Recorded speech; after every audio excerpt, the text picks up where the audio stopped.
Buen día, ¿cómo estamos? Buen Muy día. buen día. Buenos días. Buen día, profesora. Buen día, profe. ¿Cómo andan? ¿Todo bien? ¿Qué día, qué día? ¿Qué día para estar? Más de uno lo pensó, ¿eh? Acá estamos. Estaba. Te voy a decir que es fácil, ¿no? Este sistema de prender la camarita nada más, uno tiene otro movimiento, otra necesidad de ya despegar y salir es diferente. Yo igual ya me activo para salir porque si no, me quedo en pijama, me mal predispongo. ¿Cómo estamos?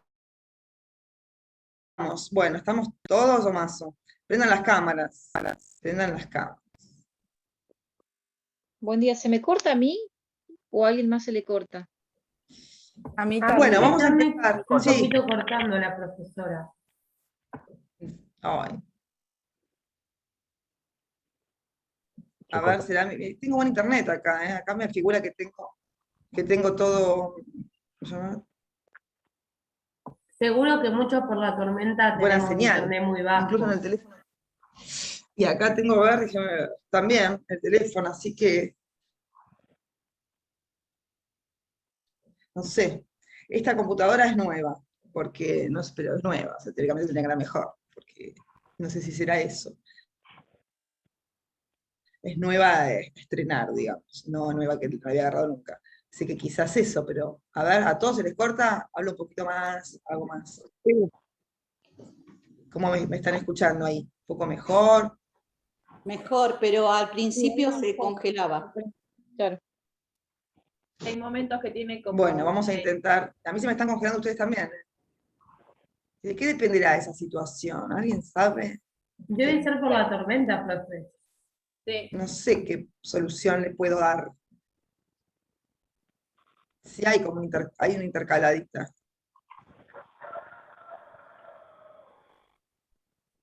Bueno, vamos a comenzar y ver qué pasa, qué nos pasa.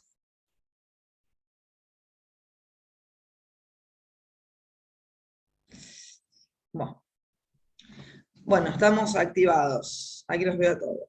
Chicos,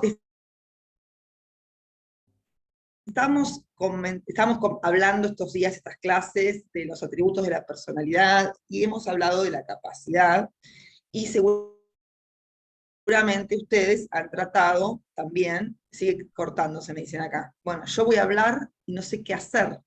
¿Qué hago? No, profe, ¿puede O sea, probar y hablo apagar la y traten de cámara? captar lo que pueda, porque... ¿Pueden? ¿Y no apagar la cámara? Sí, porque a veces ¿Quién, los ayuda un chicos? poco. No, Apague usted, su porque, cámara. claro, a veces Cámara. ayuda a apagar la O cámara yo también. como que en el internet. Bueno, ¿quién? ¿Todos No, usted, capaz que a veces yo como apagamos la tengo el cámara? internet, ¿O ustedes también? ¿O claro. ustedes solos? No, Usted. usted A apague ver, la cámara y nosotros bueno. tenemos la cámara encendida. Dale, ahí está. ¿Pero me escuchan? Sí. Bueno, ¿y Sí. ahora cómo vemos? ¿Cómo estamos? ¿Estamos mejor?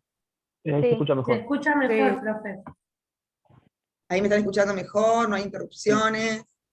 No se Bueno, Tiene la señal completa ahora.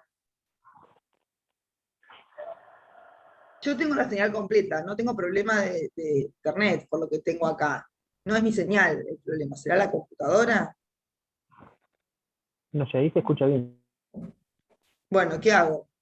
Comienzo a hablar y ustedes me dicen, Sí. ¿está mejor No, así? está bien.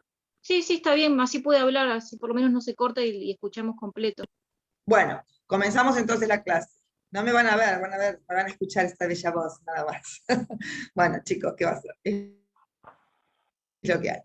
Chicos, yo los veo y eso a mí me hace bien porque así no me siento tan rara, por decir un término. Bueno,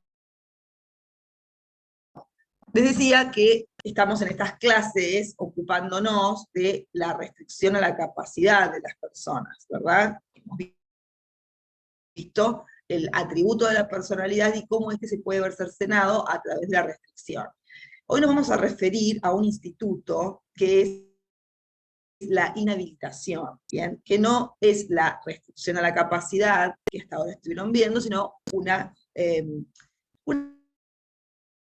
categoría diferente. En realidad este instituto de la inhabilitación tiene una pequeña reseña histórica. En el Código Vélez Arfiel, en el Código Velesiano, ¿se acuerdan que lo hemos visto cuando hemos tratado el tema? No había una categorización gradual de la posibilidad de restricción de la capacidad, y el sistema era concretamente divisorio entre capaces e incapaces, y era tajante el modo de resolver el derecho a la situación jurídica de cada uno, o ser capaz o ser incapaz. Bien, estas eran las dos categorías estancas que preveía el régimen velesiano. Vivimos con las situaciones que eso podía generar en cuanto a no contemplar supuestos especiales, y a generar en la persona una imposibilidad de ejercer sus derechos y someterse exclusivamente al régimen de la representación. Este era el régimen anterior. La ley 17711, que comenzó a regir 100 años después de la entrada en vigencia del Código de Vélez, en 1968, introdujo unos cambios, ¿no? El artículo 152 bis del antiguo código establecía el régimen de los inhabilitados, que llamábamos los inhabilitados del 152 bis, que generaban ¿qué cosa? Aún así se entiende, me dicen, Lisandro. Bueno, ¿qué significa esta cuestión de inhabilitado?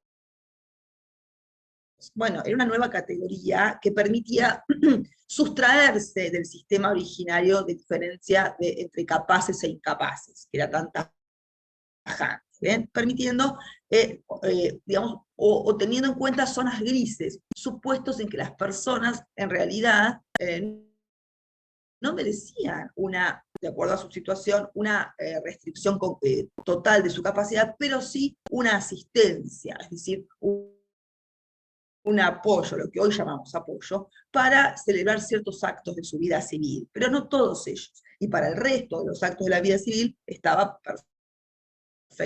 perfectamente diseñada la capacidad de ejercicio. Pero para actos concretos, específicamente eran los actos de disposición para de su patrimonio entre vivos, necesitaban de una asistencia especial que lo que hacía el llamado curador de los inhabilitados era simplemente evaluar la conveniencia o inconveniencia del acto en cuestión para complementar la voluntad de su asistido. Y los supuestos de inhabilitación que regulaba el antiguo artículo 152 bis eran tres, básicamente.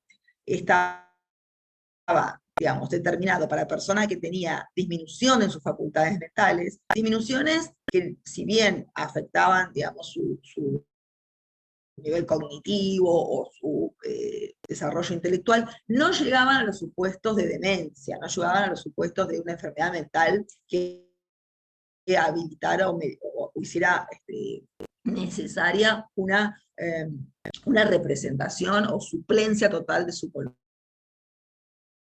Bien.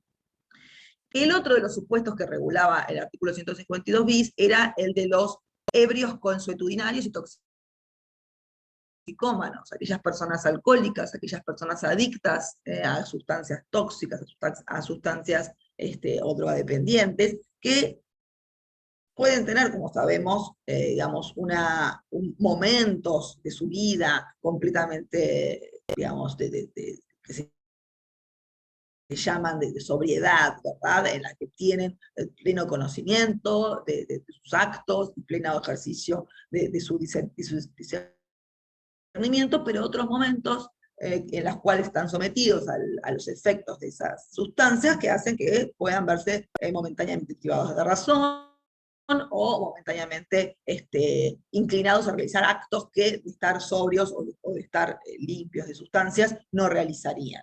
Bien, este segmento también de las personas o de la sociedad podía solicitar estar dentro del régimen de inhabilitación, que también implicaba pleno ejercicio de su capacidad de ejercicio, sí, o de hecho, pero la sujeción a la asistencia del curador para los actos concretos, que sobre todo tienen que ver con la disposición de sus bienes. Y el último de los supuestos que regulaba el artículo 52 bis era el de la prodigalidad, en los pródigos. No me voy a explayar ahora sobre esto, ¿por qué? Porque los pródigos es el único de los supuestos que se mantiene en el código actual como una posibilidad de ser sometidos al régimen de inhabilitación. ¿Bien? ¿Por qué esta razón? Porque se dejó de lado a los otros supuestos de los disminuidos en sus facultades mentales y de los ebrios o toxicómanos consuetudinarios.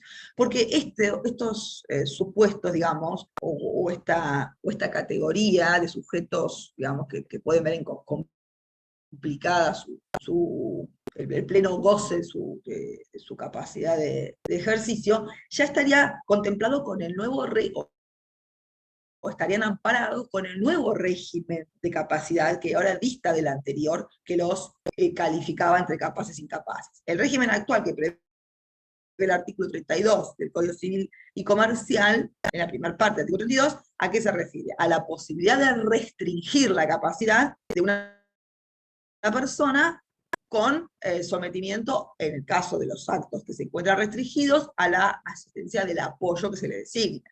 Por ende, los demás supuestos estarían subsumidos en la norma, digamos, que actualmente rige y que es completamente diferente al régimen anterior, ¿verdad? Que solamente en la actualidad se prevé el cese total de la capacidad o de la discapacidad jurídica de una persona en un supuesto excepcional, que es el último párrafo del artículo 32, que habla de una total desconexión y falta de comunicación de la persona con su entorno. ¿Bien? Entonces el régimen actual que queda regulado es el de la prodigalidad. ¿Bien? Vamos a ver quiénes son. Son, en principio, los pródigos, no nos olvidemos, personas capaces que requieren la asistencia de un apoyo para el otorgamiento de los actos de disposición entre vivos y los demás actos que el juez fije en la sentencia. Pero, ¿qué es la prodigalidad o qué son los pródigos? Espero que tomen un poquito de agua. Bien, por ahora me siguen, están entendiendo quiénes son los pródigos. ¿Qué entendemos como prodigalidad? ¿Alguno alguna vez escuchó la hermosa parábola del hijo pródigo de la Biblia? Sí, el pródigo es el ¿Alguno que sabe de qué se trata? el patrimonio. En la Biblia sí, es el hijo que pide la parte que le corresponde y se va a vagabundear, y cuando no le queda nada vuelve a la casa del padre. Esa es la parábola.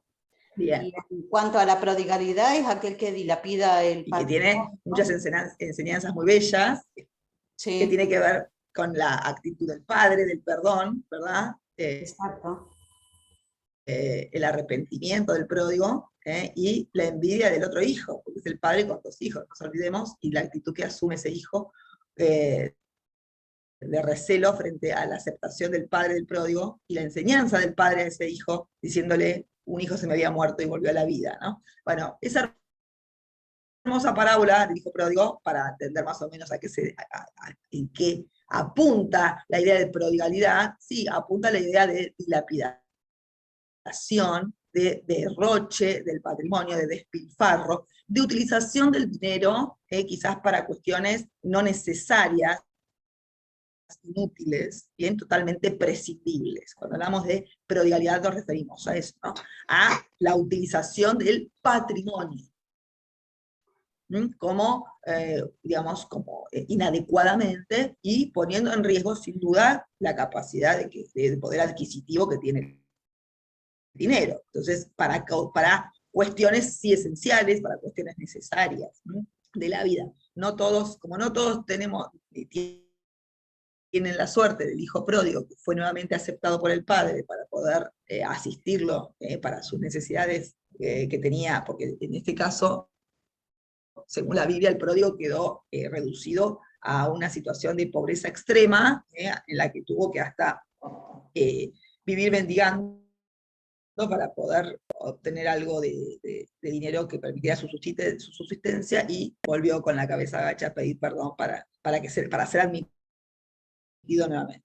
No todos tienen esa suerte, ¿no?, bíblica, que además, bueno, más allá de las enseñanzas que reporta esta parábola, no se dan habitualmente en la vida normal, el derecho, digamos, el sistema jurídico pone en marcha este instituto, o habilita este instituto que es justamente la inhabilitación, y vamos a ver en qué consiste.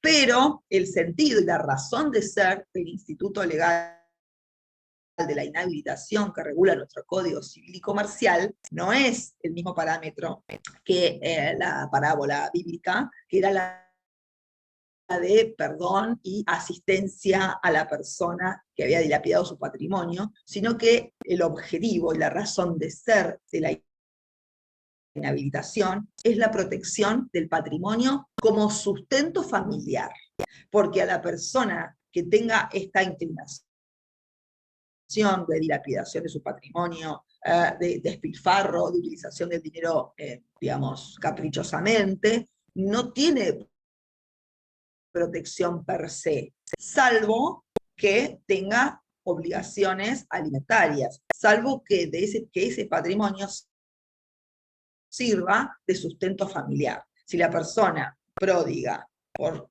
su conducta, es pródiga por su conducta, es soltera y sin hijos, no encuentra ningún tipo de restricción o de intervención del ordenamiento jurídico para cercenar de algún modo esa conducta. ¿Bien? Lo cual es realmente auspicioso, o sea, es valorable, porque no nos olvidemos que hay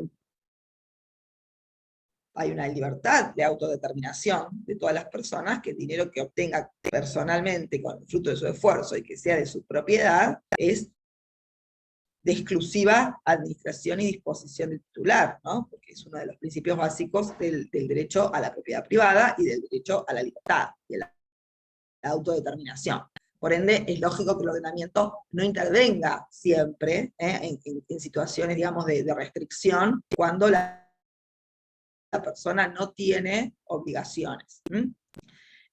Acá dice, para que sea pródigo no debería ir a preguntando ya a otros, porque tenían entendido que si malgastaba dinero propio sin perjudicar a nadie, entonces no pasaba nada. Bien, es así. Si malgasta el dinero propio sin perjudicar a nadie. El tema está en qué consiste el perjuicio, ¿no? O en esta palabra perjuicio que vos decís, Lisandro, que es dónde tendría que, digamos, que recaer el perjuicio. En el caso de nuestra legislación, ese perjuicio, entre comillas, sería factible de padecerlo exclusivamente quienes tengan derechos que el pródigo está obligado a satisfacer, derechos alimentarios que el pródigo está obligado a satisfacer. Bien, ya tiene que ver con eso. Hay una obligación de satisfacer necesidades económicas o alimentarias, y si el pródigo malgasta su patrimonio o lo dilapida, pone en riesgo el cumplimiento de esos deberes. Y por eso esta posibilidad de inhabilitarlo. ¿Bien? Es una posibilidad, no siempre se da, porque tenemos que ver que hay un procedimiento. La inhabilitación no ocurre per se, sino que implica la necesidad, parte de la necesidad, de una resolución judicial, así como lo amerita la resolución judicial la restricción de capacidad. En el caso de la prodigalidad también se requiere una resolución judicial para que exista restricción por inhabilitación. Bueno, esta situación jurídica que estamos viendo está regulada a partir del artículo 48. ¿Sí? ¿Me escuchan? Bien. Tengan a mano el artículo 48. Como me gusta hacer a mí, leer las normas para luego analizarlas, a ver qué nos dice. ¿Qué nos dice el artículo 48? Que pueden ser inhabilitados quienes, por la prodigalidad en la gestión de sus bienes, expongan, atención a esta palabra, expongan a su cónyuge, conviviente, o a sus hijos menores de edad o con discapacidad a la pérdida del patrimonio. A estos fines se considera persona con discapacidad a toda persona que padece una alteración funcional permanente o prolongada, física o mental, que en relación a su edad y medio social implica desventajas considerables para su integración familiar, social, educacional o laboral. La acción solo corresponde al cónyuge conviviente y a los ascendientes y descendientes. ¿Bien? Bueno, me gusta que vean que tenemos que analizar algunas cuestiones terminológicas del artículo 48. En primer lugar, como dijimos, la finalidad de este instituto, la finalidad del objetivo, la razón de ser de esta normativa es proteger el patrimonio familiar, no el patrimonio del pródigo. ¿Sí? El patrimonio del pródigo en principio no es el que goza de protección per se, siempre y cuando existan los beneficiarios, que la norma misma indica cuáles son. O sea que, en definitiva, para que haya prodigalidad, debe haber beneficiarios del pródigo. Bien. Una gran diferencia con el régimen anterior es este término que dice que se puede inhabilitar a quienes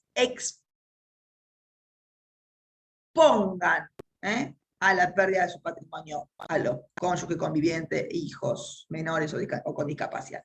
La exposición, este es un término interesante, porque en el código anterior, el artículo 152 bis, lo que exigía para que se permitiera la inhabilitación, o para que procediera la inhabilitación, era la dilapidación del patrimonio. Es decir, la persona, el pródigo, tenía incluso como presupuesto objetivo de procedencia del requerimiento, era que ya hubiese dilapidado una parte importante de su patrimonio. Tenía que haber dilapidación, ya tenía que haber derroche, malgasto, despilfarro. Si esto no ocurría, y aparte para eso, ¿qué debía hacerse? Debía realizarse una pericia contable para ver cómo era su patrimonio, cuáles si había endeudamiento, y para que analizara para que se analizara la calidad de los gastos. Bien, en este momento no hay exigencia de dilapidación, sino ya per se la mera exposición o riesgo a pérdida genera la posibilidad de hacer ver este instituto. Pero acá parece como medio injusto, es lo que la doctrina critica, ¿no? Porque ¿por qué hablamos de exposición? Quizás todos estamos expuestos a eso, porque si en principio no tenemos limitación alguna, todos estamos expuestos o hay riesgo de que el patrimonio se vea afectado. Entonces, ¿qué pasaría con la simple amenaza de un padre? Mi papá me amenazó toda la vida con eso, siempre me dijo, yo me voy a gastar toda la plata que tengo hasta el último momento, no te voy a dejar nada. Es siempre azul, nunca lo hizo, ¿no? Vive de otra forma, pero siempre tiene como ese comentario de decir, no, yo no les voy a dejar nada. Y ¿quiénes tienen ese criterio, no? En la vida, de decir, no, yo me voy a gastar todo en vida, porque quiero disfrutarlo, y después mis hijos que se arreglen, ¿verdad? Que se arreglen, que hagan su propio patrimonio, que se hagan trabajar.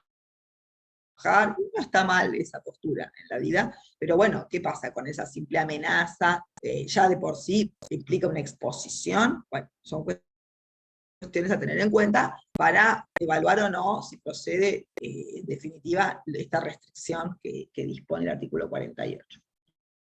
Profe, Bien, con las, mira, exposición, el peligro disculpe, ¿le inminente puedo hacer ya una pregunta? hay como una, sí, cómo no.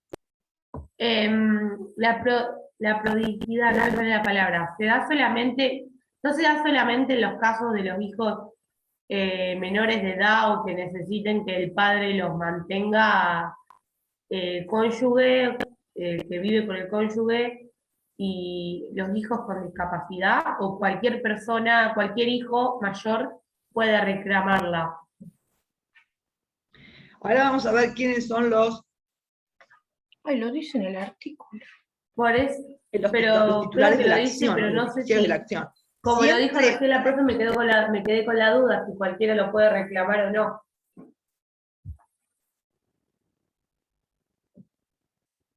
Ahora vamos a ver quiénes lo pueden pedir. ¿Sí? Sí, yo me preguntaba lo mismo. Ahora vamos a ver quién lo pueden pedir porque lo dice la misma norma al final.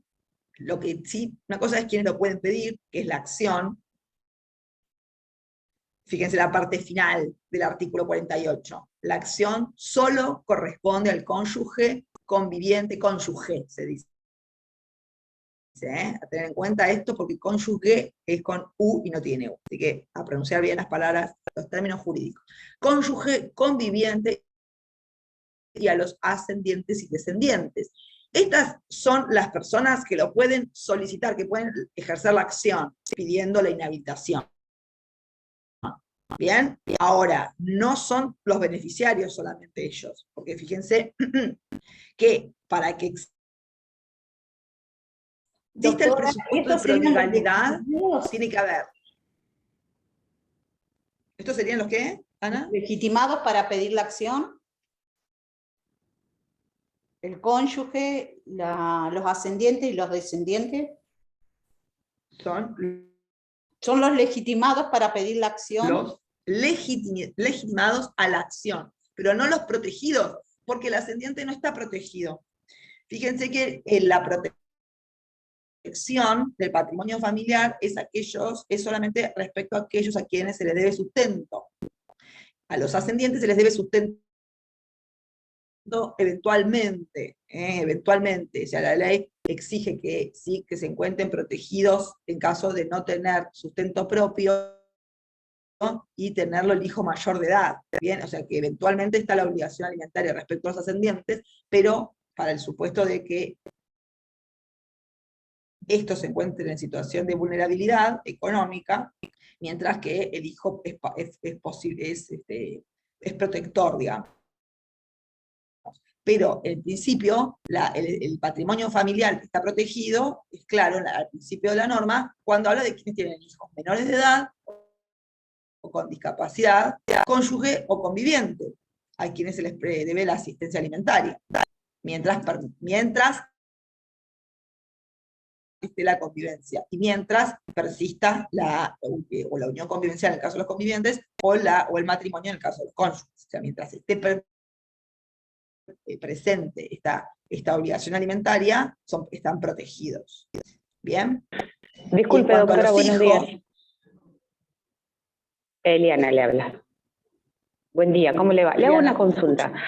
En caso de que, vamos a suponer, yo estoy separada y tengo una hija menor, y veo que el papá está dilapidando todo lo que vendría a ser el futuro de mi hija. En ese caso, yo como representante de mi hija, ¿puedo pedirlo? Obviamente. ¿Puedo presentarme sí. igual? Perfecto. Obviamente. Gracias. Obviamente que sí, porque justamente carece de la capacidad, al ser menor, de la capacidad de ejercicio para representarse por sí sola hasta que tenga la mayoría de edad. Eso sí, sin duda, porque tiene el Muchas gracias. alimentario del padre. Bueno, continuamos, pero vamos al supuesto de protección en el caso de que exista un patrimonio familiar para proteger, y en el caso de los accionistas, digamos, de quienes pueden ejercer la acción, tenemos que ver otra cuestión: ¿quiénes son los que tienen la acción? Bien, una cosa es las personas protegidas, y otra cosa es los titulares de la acción.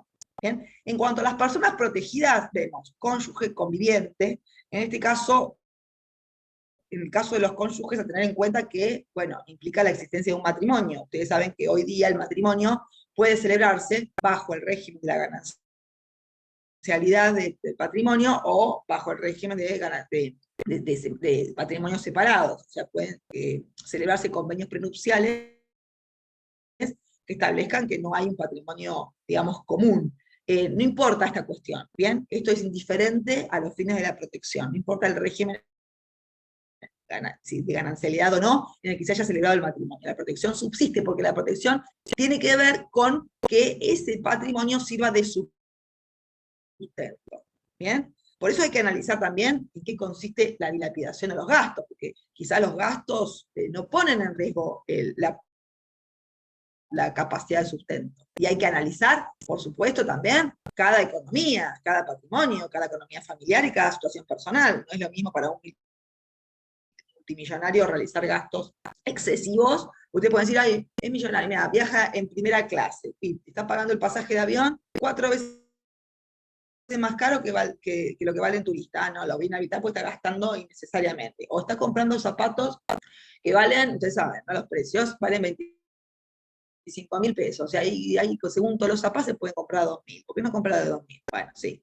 Obviamente que podemos, que hay economías diferentes y cada uno gasta en la medida de sus ingresos. Por eso también, a los fines de determinar si existe exposición, también hay que tener en cuenta bien cuál es la economía personal de cada uno. No es una cuestión esta matemática, en definitiva, sino de análisis del caso concreto. ¿Bien? Entonces, personas protegidas, cónyuge conviviente, no importa el régimen. Y los hijos, cuando hablamos de hijos, la ley habla de los menores de edad. Pero ¿qué pasa en este caso? Porque ustedes saben que si bien los menores de edad, lógicamente existe el deber de asistencia alimentaria de los padres, no siempre la mayoría de edad hace cesar esta obligación alimentaria, para nada. Los artículos 658 y 663 del Código hablan justamente de la extensión de las obligaciones alimentarias. En el caso del primer artículo, el 658, habla de extender la obligación alimentaria hasta los 21 años, si el hijo no tiene sustento propio, porque los pibes cumplen 18, pero no trabajan, digamos, así como automáticamente y procuran automáticamente el ingreso de dinero. Entonces, para lograrse su sustento. Entonces necesitan todavía están en situación de dependencia económica de sus padres hasta que obtengan una remuneración que les permita por sí solos. Y aún así también siguen en dependencia de los padres. Ustedes saben, las realidades distan a veces de la norma. De hecho, también la reducción de la minoría de edad con estos parámetros de bueno, sos mayor de edad a los 18, pero te tenemos que mantener hasta los 21, es rara, ¿no? Es rara. Pero bueno, así fue en su momento con la idea también un poco demagógica de darles más derechos, pero a su vez siguen en definitiva mantenidos económicamente. Y todos sabemos que la mantención económica en definitiva implica un sometimiento, ¿no? Un sometimiento emocional. Así que se lo digo yo a mi hijo que tiene 17 siempre, no me importa la edad que tengas y vivís en esta casa, vas a tener que cumplir las reglas que pongo yo, porque lógicamente es así, si no, hay una desventaja rara, ¿no? Bueno, como somos proveedores nada más, los padres no, también necesitamos que permitan la armonía en la convivencia. Bueno, les decía que por más que la norma diga que solamente los hijos menores de edad serían los protegidos, o con discapacidad serían los protegidos, en realidad esto se extiende a los supuestos en que los hijos alcanzaron ya la edad de 21 años, pero no tienen sustento propio para la mantención o para las satisfacciones alimentarias, y también para el supuesto de que tengan hasta 25 años cuando están estudiando, ¿no? Si prosiguen algún tipo de estudio universitario. Si están estudiando, se entiende que no pueden todavía trabajar de forma que les genere un ingreso o un sustento económico. Entonces por eso la ley todavía extiende esta protección alimentaria hasta los 25 en caso de que estén estudiando la carrera universitaria. Si tienen este sustento económico, más allá de que estén estudiando, cesa la obligación alimentaria, ¿no? Y también la protección. Pero más allá entonces de lo que dice el artículo 48, vemos que se puede extender el supuesto de protección, según dicen varios autores. ¿Sí? En cuanto a las personas con discapacidad, fíjense que también la norma se ocupa de explicar el alcance o los supuestos en que se entiende que la persona padece esta discapacidad, ¿no? Y se habla de una alteración funcional permanente o prolongada, física o mental, que en relación a su edad y medio social implica desventajas considerables para su integración familiar, social y personal laboral. Bien, o sea que no hace un paralelismo del concepto de capacidad, de discapacidad, perdón, con el de discapacidad jurídica, ¿no? No tiene que ver con eso, sino con la discapacidad física. No hace falta que la persona haya tenido una discapacidad decidida judicialmente, no es necesario. Por supuesto, si la tuviera, no habría dudas, pero sí que tenga o que padezca alguna limitación física o intelectual que le genere una desventaja en relación a los demás. ¿Bien? Entonces, en estos supuestos no importa la edad, no importa la edad del hijo, goza de esta protección en cuanto a la posibilidad de inhabilitar a los progenitores. ¿Bien? Hasta aquí, vamos. ¿Bien? ¿Qué pasa con los ascendientes? Como les decía, los ascendientes en principio no estarían mencionados dentro del catálogo de personas protegidas, pero el código derogado del artículo anterior, 152 bis, sí los incluía, ascendiente, descendiente, cónyuge, decía. No hablaba de las personas con discapacidad, el código anterior, pero sí hablaba del ascendiente, descendiente, cónyuge. Pero a estos ascendientes, es decir, a los padres, a los progenitores de la persona que dilapida su patrimonio, o lo pone en riesgo, perdón, que pone en riesgo de dilapidación su patrimonio, les da la acción de hacer la posibilidad de solicitar la inhabilitación, a pesar de no estar protegido. ¿Bien? Pero se entiende que la acción, por supuesto, la va a ejercer en beneficio de otros, en beneficio y provecho de otros, es decir, de los hijos, por ejemplo, menores. Por ejemplo, supónganse que una persona es viuda y tiene hijos menores, y es factible de someter, poner en riesgo su patrimonio y de poder encuadrar en el supuesto de prodigalidad. Bueno, los hijos menores no tienen quien los represente, sí, tienen el Ministerio Público que los represente, pero no siempre los asesores de menores están al tanto de estas situaciones, pero sí la pueden advertir los abuelos, y los abuelos en este caso pueden ejercer la acción, ¿bien?, en beneficio de los menores. No va a ser en beneficio propio porque no tienen la protección. ¿Bien? Pregunta. Ahora bien, ¿sí? Sí, puede ser que también los ascendientes tengan la posibilidad de acción, porque supongamos un ejemplo, ¿no? Que los padres se mueren y tienen un patrimonio, y el hijo sigue dilapidando el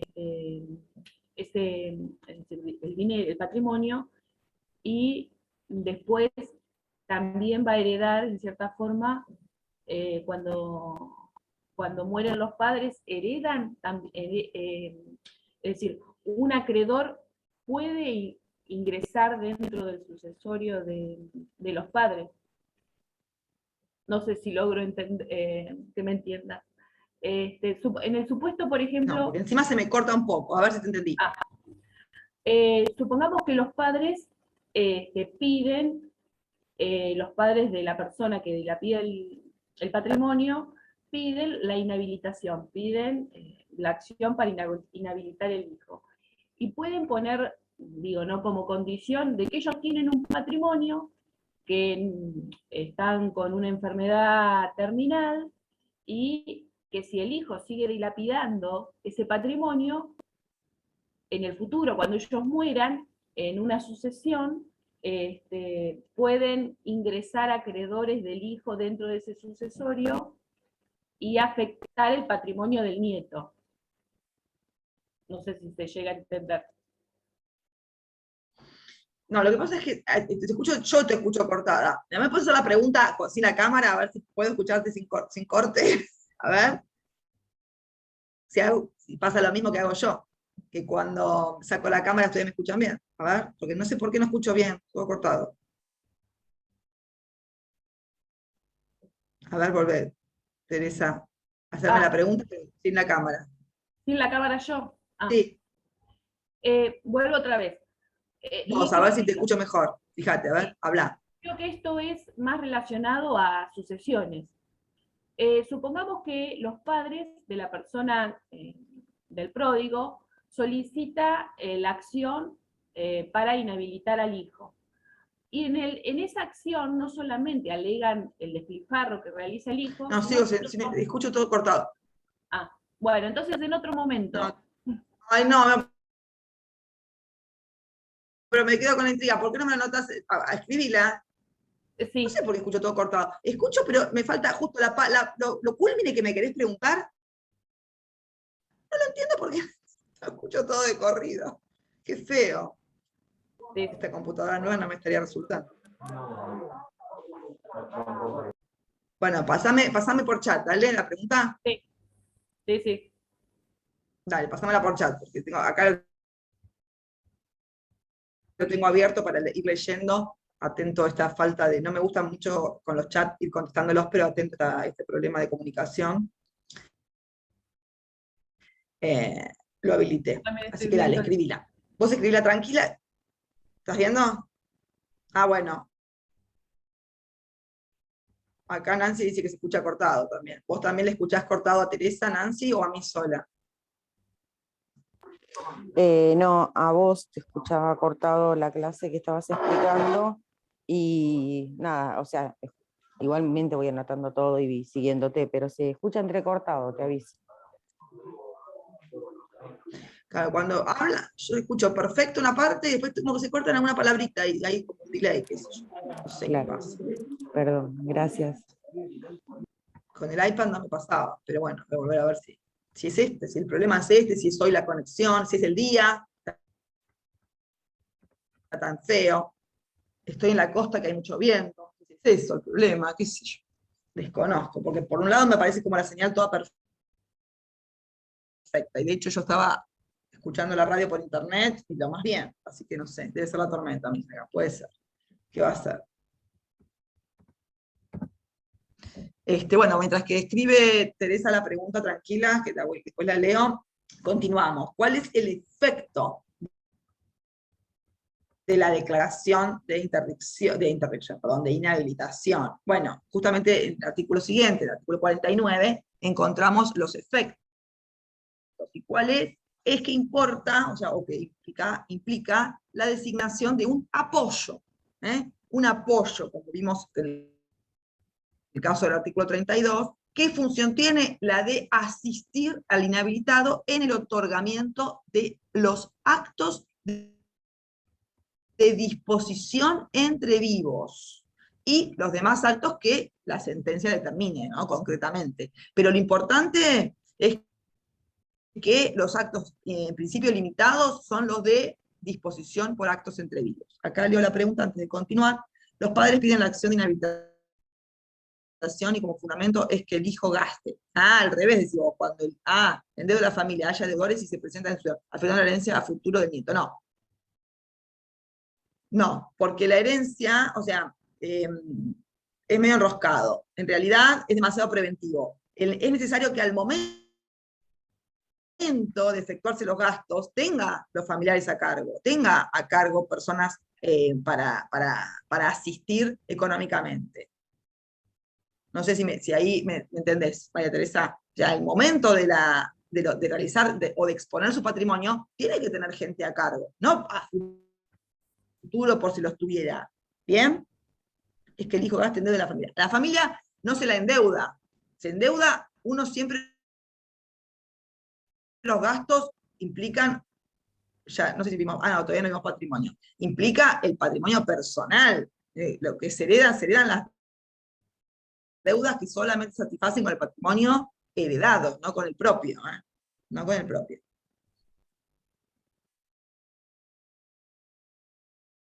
¿Bien? ¿Está contestado Sí. entonces? Sí. Bien, o sea, tiene que haber el momento concreto de la exposición patrimonial o familiares a cargo por la presión alimentaria y el endeudamiento es exclusivamente respecto al patrimonio propio. Patrimonio propio, si está sometido a sucesión, los que heredan ese patrimonio, los que heredan el patrimonio con las deudas, que las heredan, pero las deudas se pagan exclusivamente con el patrimonio heredado. En nuestro sistema legal existe lo que se llama beneficio de excusión, el beneficio de división y excusión. Los patrimonios se confunden, uno entra al patrimonio mío, o sea, yo voy a pagar las deudas que tengo con el patrimonio que heredo, pero las deudas que heredo se pagan con el patrimonio heredado, con el propio. Bien, vamos entonces a los efectos. Les decía que el apoyo que se le designe a esta persona, a este sujeto, que se designe como asistente, lo que hace es brindar como un asesoramiento para los actos de disposición, pero que sean entre vivos. Es decir, vamos a ver qué son los actos de disposición. Y la sentencia puede determinar algunos otros. Pero hay que diferenciar entre los actos de disposición y los actos de administración de una persona, ¿verdad? Los actos jurídicos. Los actos jurídicos que se celebran, los contratos, los compromisos que se asumen en forma voluntaria, los actos actos jurídicos son esos, son actos voluntarios que buscan efectos jurídicos, tienen que en este caso tener como propósito disponer del patrimonio. Y la disposición, ¿qué implica? Implica con ese acto alterar sustancialmente la esencia, la composición de esos bienes. Entonces, si yo vendo, si yo hipoteco, si yo pongo en la venta, la hipoteca, la donación, la cesión de derechos, son actos que implican hacer mermar el patrimonio de una persona, ¿verdad? O ponerla sustancialmente en riesgo, como es el caso de la hipoteca, en la cual, si bien en la hipoteca es un derecho de garantía, donde yo solamente pongo en garantía un bien inmueble, no estaría vendiéndolo o sacándolo de mi patrimonio, eventualmente ese bien hipotecado puede pasar a manos del acreedor en caso de no satisfacerse la deuda, que también es considerado un acto de disposición. Y los actos de administración, por el contrario, son actos en los cuales el patrimonio no se pone en riesgo, sino que busca obtener beneficios sin perder la naturaleza, sin alterar la naturaleza de ese bien. Bien, por ejemplo, alquilar un inmueble es un acto de administración, porque en realidad lo que estoy haciendo es poniendo un inmueble a la posibilidad de obtener una renta. Mientras que la venta no, y el patrimonio o el bien se mantiene. Se obtiene una renta y el bien se mantiene. No sé, colocar una suma de dinero a plazo fijo, también, plazo fijo bancario, también es un acto de administración porque ese dinero eventualmente se recupera cuando termine el plazo y se pone al contrario, se obtienen intereses de ese plazo fijo. Entonces los actos de administración no le estarían vedando, no estarían siendo vedados. ¿Cómo van? Acá estoy leyendo que se descorta. ¿No me están escuchando nada? ¿Cómo vamos? Profe, se le escucha bien y por momentos no se le, por lo menos a mí no le entiendo una. A mí me anda todo cortado. ¿Qué pasa? Por momentos tiene delay, profe. Sí, se escucha cortado, sí. Lo que yo Y escuché... bueno, es lo que hablábamos, chicos. Sí, Es lo que hablábamos. Bueno, a ver. Probablemente sea la Profe, tormenta. ¿le molesta Lo importante es que me repetirme la entiendan los definición de actos actos de disposición? No, Constanza, no me molesta. Y los actos de disposición son aquellos que ponen en riesgo la esencia y composición del patrimonio de una persona, como la venta, la hipoteca, la cesión, la donación. ¿Bien? Esos, ¿qué hacen? Desnaturalizan la esencia del patrimonio. Si yo vendo un bien, me quedo sin ese bien. Obtengo dinero, obtengo liquidez a cambio de ese bien, pero sabemos que la liquidez luego se fuma de otra forma. Entonces, es lógico que el apoyo esté para estos actos de disposición en el caso del pródigo. ¿Bien? Mientras que los actos de administración, una persona patrimonial no pone en riesgo la composición o naturaleza del patrimonio, sino que somete el bien a la obtención de alguna renta o de un beneficio. No es lo mismo alquilar una casa que venderla. Si la alquilo, obtengo una renta, que es el alquiler, y mantengo la propiedad. ¿Bien? Esa es la diferencia. Entonces, Gracias, los profe. actos de disposición son los que le estarían vedados, y perfecto. Y no los actos de administración. Para los actos de administración existe la plena capacidad del inhabilitado para realizarlos. Y también la sentencia puede contener otros actos restringidos, que no están mencionados en la norma. Por ejemplo, si estamos hablando de una persona que tenga una patología que lo lleva a estos actos de dilapidación. Por ejemplo, un jugador compulsivo, ¿bien? O un consumidor compulsivo. Es decir, ya cuando hay una compulsa o hay una actitud psicológica que lo lleva a realizar estos actos de riesgo patrimonial, ahí estamos ante una situación en la cual partimos de una patología. y puede que el juez, además de cercenar los actos de disposición, porque así está dispuesto en el artículo 48, 49, disponga otras cuestiones, por ejemplo, que se le impida el acceso a un casino a la persona, al ludópata. ¿Sí? Si es un ludópata, que se le impida el acceso al casino. A otros, no sé, que se le impida el acceso al shopping, por ejemplo. ¿Bien? O sea, puede haber digamos, disposiciones concretas en las normas, perdón, en la sentencia, que es una norma individual, en la sentencia para propender a la protección del patrimonio familiar derivado del Instituto de Inhabilitación. Podría haber. ¿Sí?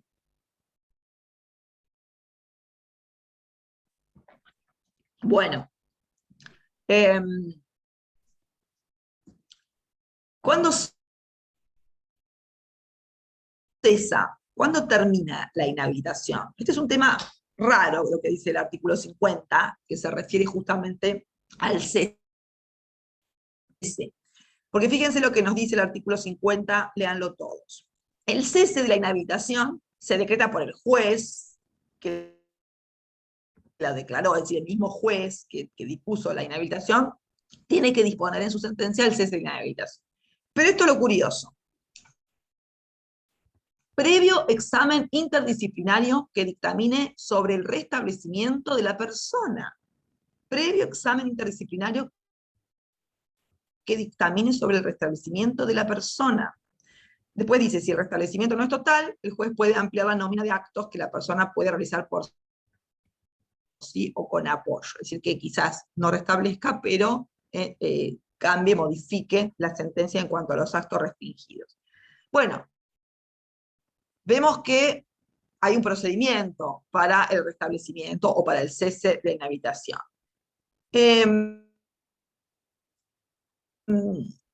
Fíjense que habla de un examen interdisciplinario, por eso les digo que es curioso, porque para pedir la inhabilitación de una persona no se exige ningún examen interdisciplinario, que lo vimos sí cuando hablamos de restricción de la capacidad. O sea, solamente lo que se evalúa es la potencialidad de riesgo de dilapidación del patrimonio, pero no la existencia de alguna patología que lo lleve a esa situación. Puede ocurrir que existan patologías, lo dijimos recién, puede ser que la persona ponga en riesgo su patrimonio porque existe una enfermedad de base como la ludopatía o las adicciones al consumo, que hay también muchos casos, personas que son consumidores compulsivos, pero no necesariamente, es decir, no es un presupuesto de procedencia o una exigencia per se para la inhabilitación que exista una patología. Entonces, ¿por qué tenemos que tener un examen interdisciplinario? Pero bueno, la ley lo exige. O sea, los médicos, médicos, psiquiatras, bueno, ya sabemos lo que implica un examen interdisciplinario, ¿no? La presencia de diferentes profesionales en diferentes áreas que evalúen que la persona dejó de estar en riesgo de dilapidación. ¿Bien? Que lo podrán hacer eventualmente, como les digo, cuando había una enfermedad de base, pues si no hay una enfermedad de base se complica. No obstante, la ley exige que se evalúe esta cuestión.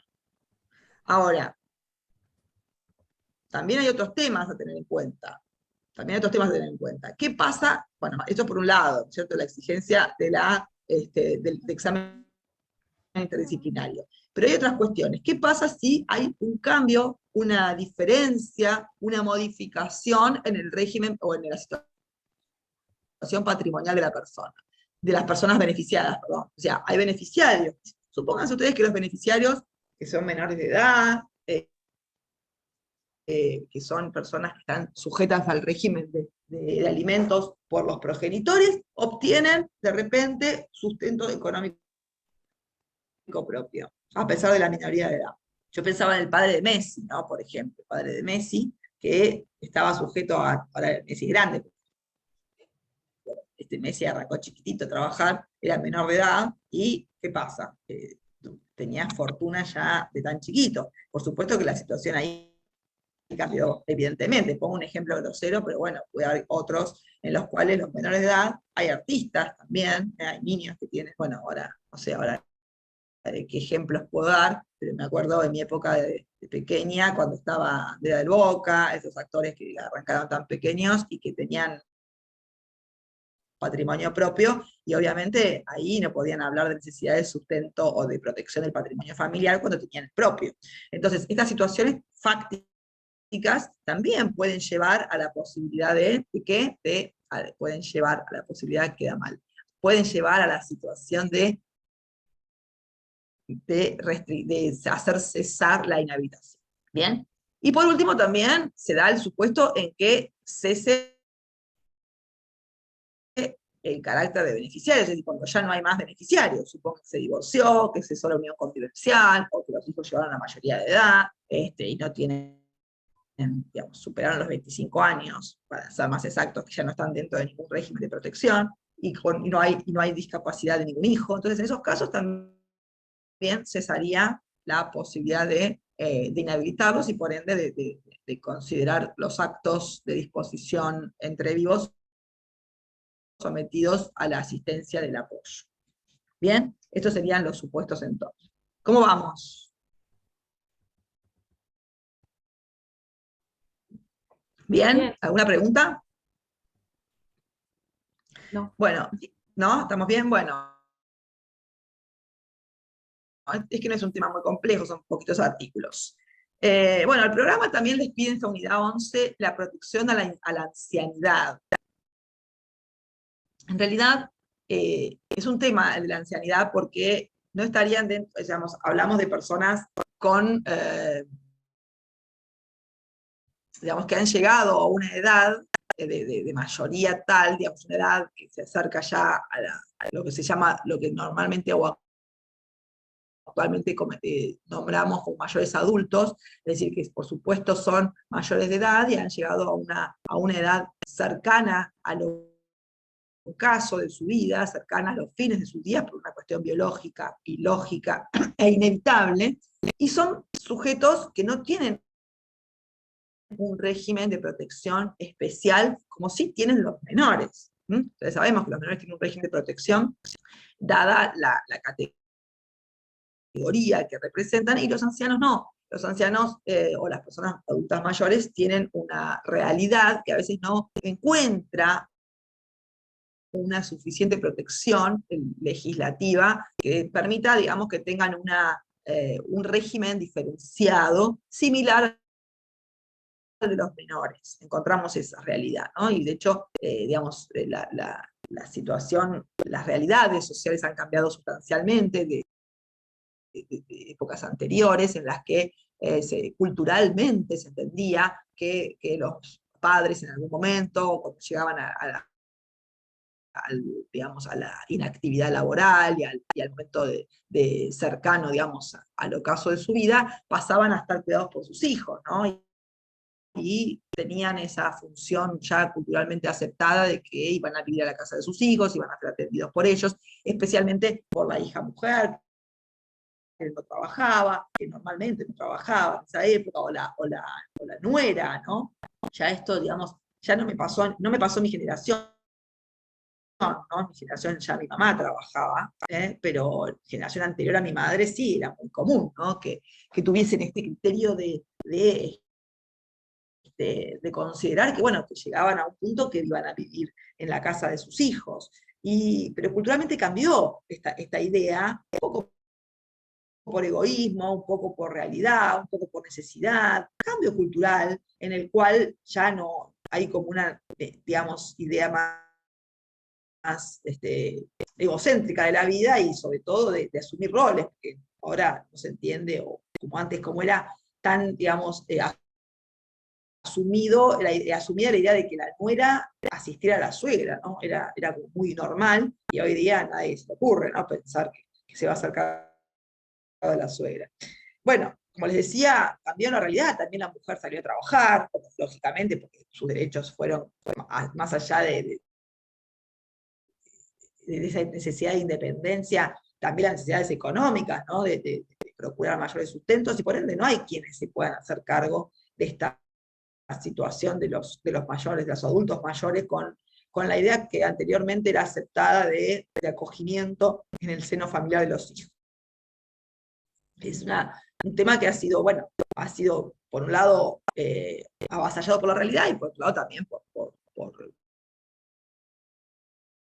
cuestiones personales, ¿no? Que no vale ahora, lo vamos a tener en cuenta en este momento, pero que, bueno, cambiaron la realidad. Y por otro lado vemos que hay una situación de desprotección, porque han quedado en una situación de mayor vulnerabilidad. No todos los adultos mayores tienen la misma facultad cognitiva, porque aparecen deterioros físicos y deterioros intelectuales, que hacen que se genere, más allá de la dependencia económica, una dependencia afectiva, una dependencia de contención, de ayuda a ciertos actos, ¿no? Ni hablar de enfermedades vegetativas como son el Alzheimer, que generalmente se presentan con la edad, o lo más habitual es que lleguen por la edad y que hacen que la persona se encuentre necesitada de una contención que en principio no está clara, ¿no? No está legislada, no hay un derecho a la ancianidad, y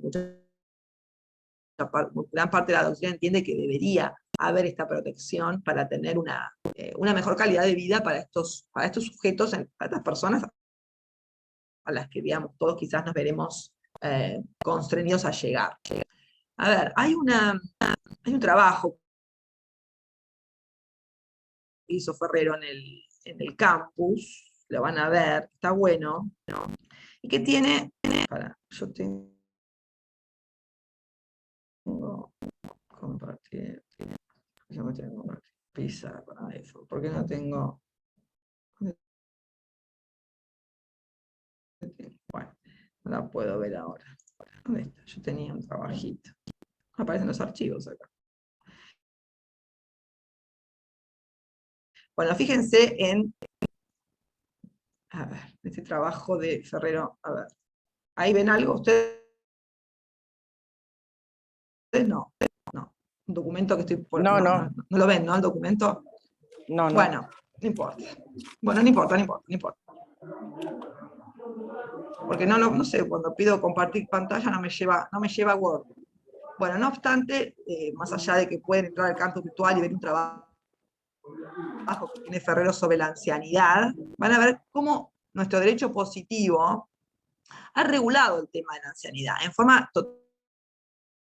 totalmente insuficiente, porque partimos de documentos internacionales con referencia a los derechos de los adultos mayores, como la Declaración Universal de los Derechos del Hombre del 48, la Declaración Americana de Derechos y Deberes Humanos, que establece, en definitiva, el derecho a la seguridad social como protección a la vejez. Es decir, en definitiva, es solamente desde el punto de vista de la posibilidad de que tengan un sustento del Estado, eventualmente, por el sistema de seguridad social. Ese es el único, digamos, la única protección concreta que encontramos en el ordenamiento jurídico.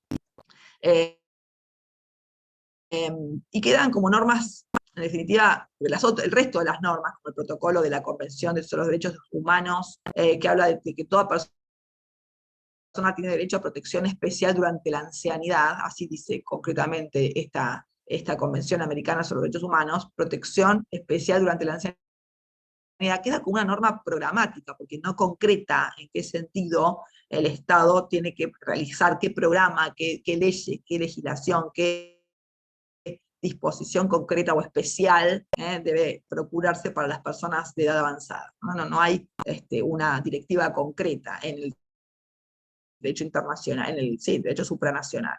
Y en el derecho interno vamos a encontrar algunas normativas aisladas también. En el Código Civil y Comercial, por ejemplo, lo que vemos, artículos 57, 58, 59, que habla de las llamadas directivas anticipadas, ¿no? La posibilidad de que la persona, cuando está en pleno uso de sus facultades mentales, es decir, cuando no llegó al momento de digamos, de la ancianidad concreta, pueda tomar decisiones sobre su persona, su cuerpo, su salud, ¿bien? E incluso sus restos mortales. Pero bueno, disposiciones que luego la tienen que cumplir, ¿no? Que tienen que cumplir los herederos. vemos cómo los cumplen o no los cumplen. Son llamadas directivas anticipadas. Es como una novedad legislativa que está en nuestro nuevo código, que es interesante, porque bueno, se entiende que esa facultad legal puede permitir una previsibilidad del futuro, de la persona, del comportamiento de los demás, por lo menos en cuanto al deseo en vida.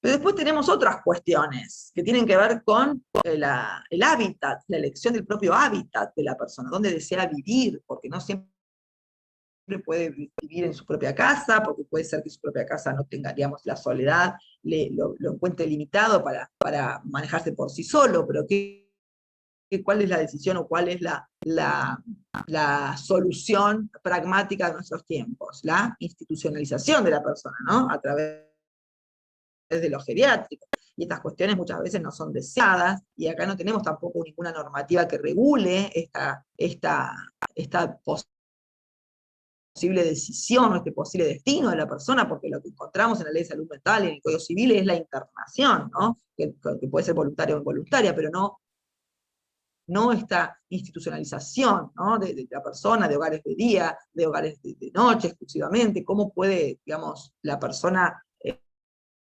manifestar su voluntad o sus decisiones de estar en estos centros. Por eso se impone la necesidad de una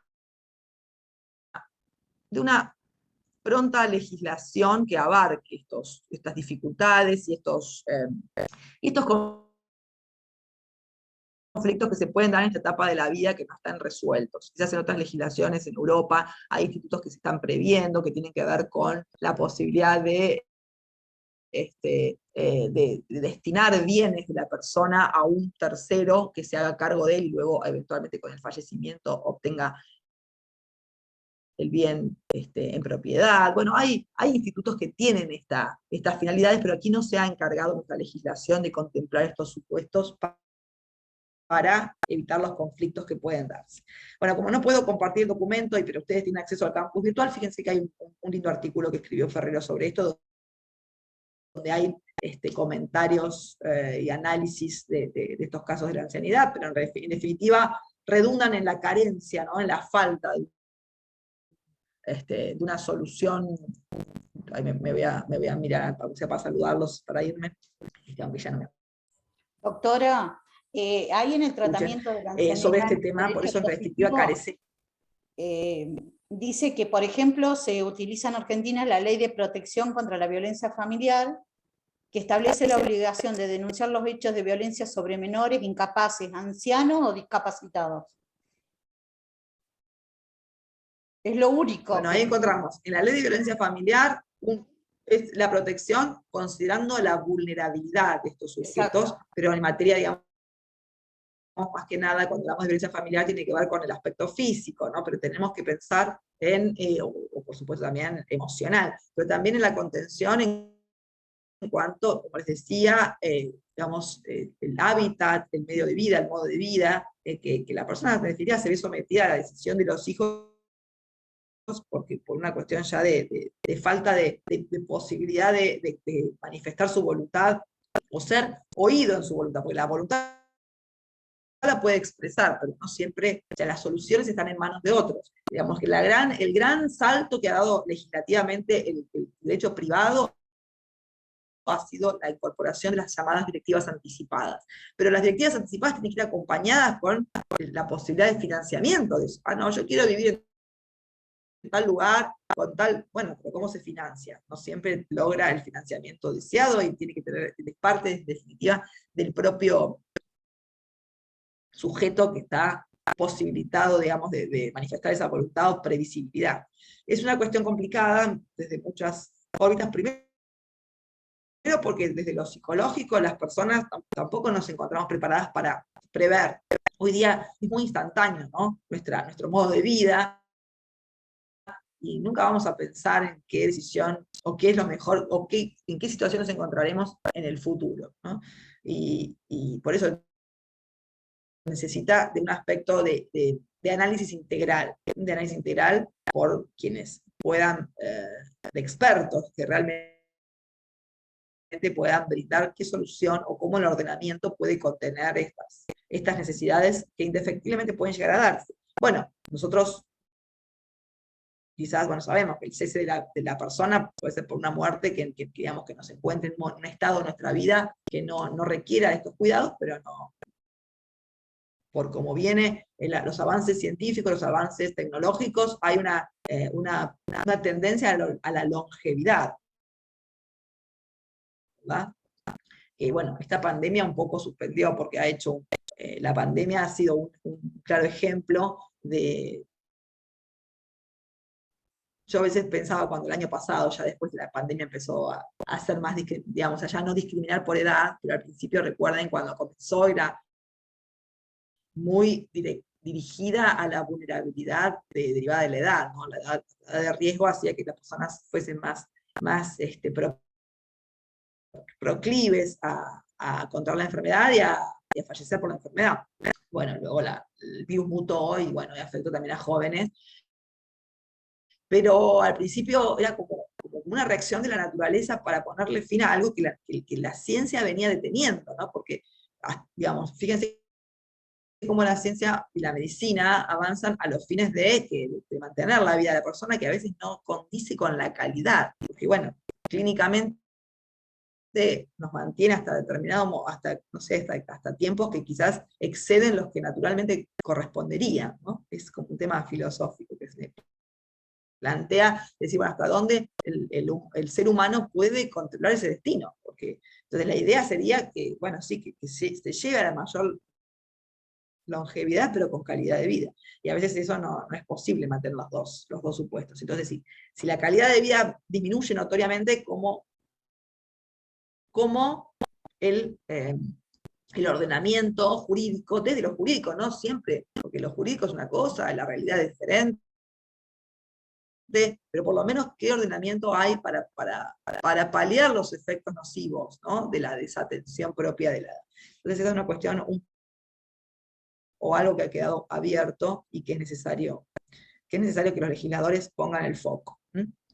Bueno, chicos, por hoy terminamos. Les recomiendo la lectura entonces de este artículo que está en el campus, en la unidad 11. ¿Sí? Bueno, nos vemos la próxima clase, espero con mejor señal, sin dificultades técnicas. Gracias. Chau, hasta Sin luego. dificultades técnicas. Bueno, Chao. chao.